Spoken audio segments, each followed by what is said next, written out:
Subscribe to our channel by clicking the subscribe button. Click the bell button and enjoy the latest uploads from our channel. Now see question 9. In figure, if OP is parallel to RS, OP side क्या है? Parallel to RS. And angle OPQ is 110 degree. This OPQ 110 है and QRS जो है वो 130 का है. The determine angle PQR. आपको बताना है this PQR ये वाला है. तो इससे बताने के लिए मैं यहां पर एक एक्स्ट्रा कंस्ट्रक्शन यहां पे ड्रॉ करता हूं. मैं इस QP वाली जो लाइन है इसे थोड़ा सा एक्सटेंड आगे तक करता हूं. ये एक्सटेंड हो गई और एक्सटेंड होने पे यहां पर जो है ये N पर थोड़ा आगे जाके अब ये जा रही है M तक. तो हम यहां पे लिख देंगे extend ON up to M तक आपने एक्सटेंड. नाउ अब देखिए दिस एंगल, ये एंगल कितना होगा? This angle is equal to 130 degree. ये 130 डिग्री का होगा. क्यों होगा ऐसा? क्योंकि angle SRN is equal to angle MNQ. ये दोनों होंगे, ये 130 के हो जाएंगे. Why it is 130?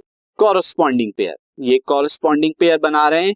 क्यों? क्योंकि RS is parallel to NM और RQ जो है ये ट्रांसवर्सल है. तो कॉरस्पॉन्डिंग एंगल्स ये आपके आ जाएंगे.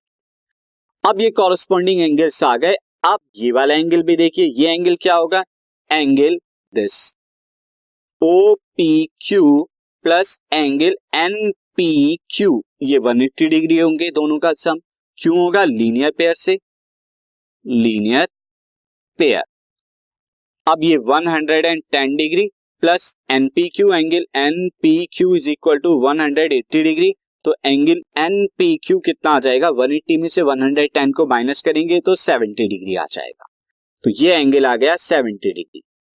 अब आप देखिए इन ट्रायंगल PNQ के अंदर, इन ट्रायंगल PNQ के अंदर दिस एंगल, अगर मैं बात करूं एंगल MNQ, एंगल MNQ एक एक्सटीरियर एंगल होगा.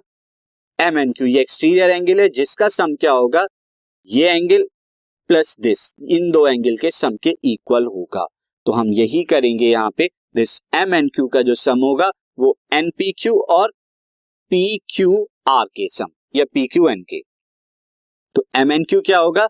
This NPQ plus PQR, angle PQR जो हमारा रिक्वायर्ड है. अब MNQ कितना है? 130 डिग्री है. NPQ कितना है? NPQ अभी 70 डिग्री निकाला प्लस ये एंगल PQR आ गया. तो यहां से एंगल PQR जो है 130 में से 70 माइनस होंगे तो 60 डिग्री का आ जाएगा.